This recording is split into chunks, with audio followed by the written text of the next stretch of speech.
Hi hello friends, இந்த வீடியோவில் நம்ம என்ன பார்க்க போகிறோம்னா இந்த சம்மருக்கு இதமான மேங்கோ ஐஸ்கிரீம் எப்படி பண்ணலாங்கிறத பார்க்கலாம்.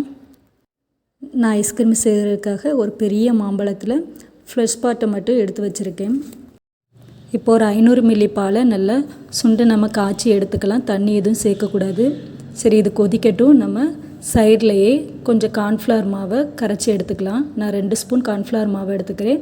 அதை கட்டி இல்லாமல் கொஞ்சம் கொஞ்சமாக தண்ணி ஆட் பண்ணி கலக்கி எடுத்துக்கலாம். இப்படி கட்டி இல்லாமல் நல்லா கார்ன்ஃப்ளவரை தண்ணி ஊற்றி கரைச்சி வச்சுக்கலாம்.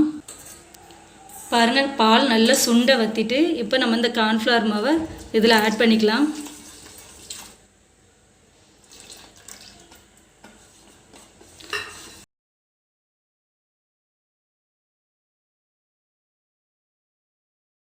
பாருங்கள், கார்ன்ஃப்ளவர் சேர்த்ததுமே இந்த அளவுக்கு பால் கட்டியாயிடுச்சு. இப்போ இந்த டயத்தில் இந்த மாதிரி பவுலுக்கு நான் 3 பவுல் சுகர் சேர்த்துக்கிறேன். நல்லா சுகரை சேர்த்து நல்லா மிக்ஸ் பண்ணி விட்டுக்கிடலாம். மிக்ஸ் பண்ணதுக்கப்புறமா நம்ம இதை நல்லா ஆற வைக்க போகிறோம். இனிமேல் இப்போது ஒரு மிக்சியில் நம்ம இந்த மாம்பழம், அப்புறம் நம்ம ரெடி பண்ணி வச்ச இந்த கார்ன்ஃப்ளவரும் மில்கையும் சேர்த்து எல்லாத்தையும் நல்லா அரைக்க போகிறோம்.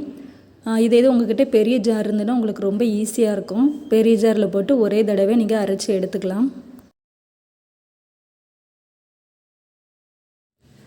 பாருங்கள், நான் எல்லாத்தையும் நல்லா அரைச்சி எடுத்துக்கிட்டேன். இதை ஒரு பாக்ஸில் போட்டு வச்சுருக்கேன். இனிமேல் இதை நல்லா காற்று போகாத அளவுக்கு நான் மூடி ஃப்ரீசரில் வைக்க போகிறேன். உங்கள்கிட்ட ஏர்டைட் கண்டெய்னர் இருந்ததுன்னா அதிலே நீங்கள் யூஸ் பண்ணிக்கலாம். இந்த பாக்ஸை இப்போ நான் க்ளோஸ் பண்ணி 2 மணி நேரம் ஃப்ரீசரில் வச்சு எடுக்க போகிறேன். பாருங்கள், இப்போ 2 மணி நேரம் ஆயிருக்கு. நம்ம இதை இன்னொரு தடவை நல்லா ஸ்மூத்தாக மிக்சியில் போட்டு அடிச்சுக்கலாம். அப்போ தான் நமக்கு நல்ல க்ரீமியான ஐஸ்கிரீம் கிடைக்கும்.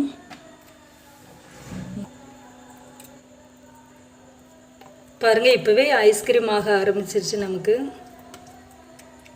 எவ்வளோ கெட்டியாக இருக்குன்னு பார்த்தீங்களா?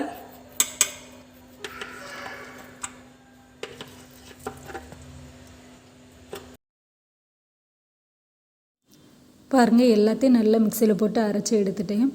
இனிமேல் நான் மறுபடியும் அதே கண்டெய்னரில் போட்டு இன்னும் 3 ஹவர்ஸ் நான் ஃப்ரீசரில் வைக்க போகிறேன்.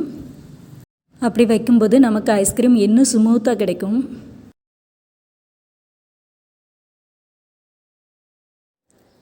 பாருங்கள், 3 ஹவர்ஸ்க்கு அப்புறம் நம்ம ஓப்பன் பண்ணி பார்க்கும்போது எந்த அளவுக்கு நமக்கு ஐஸ்கிரீம் ரெடி ஆகிருக்குன்னு. இப்போ இந்த ஐஸ்கிரீமை நம்ம எடுத்து கட் பண்ணி வைக்க போகிறோம். கட் பண்ணி திரும்பவும் ஒரு தடவை இதை நல்லா மிக்சியில் போட்டு அடிக்க போகிறோம். அப்போனா தான் நமக்கு இன்னும் ஸ்மூத்தாக க்ரீமியாக ஐஸ்கிரீம் கிடைக்கும். இப்போ நம்ம கட் பண்ணி வச்சுருக்க பீசஸ் எல்லாம் மறுபடியும் மிக்ஸி ஜாரில் போட்டு நல்லா அரைச்சி எடுத்துக்கலாம். அப்போ தான் நமக்கு ஸ்மூத்தான ஐஸ்கிரீம் கிடைக்கும். இப்போ மறுபடியும் அதே மாதிரி கண்டெய்னரில் போட்டு இன்னும் 8 ஹவர்ஸ் நம்ம ஃப்ரீசரில் வைக்கலாம். பாருங்கள், இப்போ 8 ஹவர்ஸ் ஆயிடுச்சு.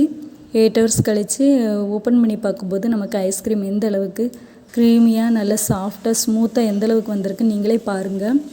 கண்டிப்பாக இந்த மாதிரி ஐஸ்கிரீம் நீங்களும் வீட்டில் ட்ரை பண்ணி பாருங்கள். இந்த சம்மருக்கு ரொம்ப அருமையாக இருக்கும். ஓகே ஃப்ரெண்ட்ஸ், நம்ம நெக்ஸ்ட் வீடியோவில் மீட் பண்ணலாம்.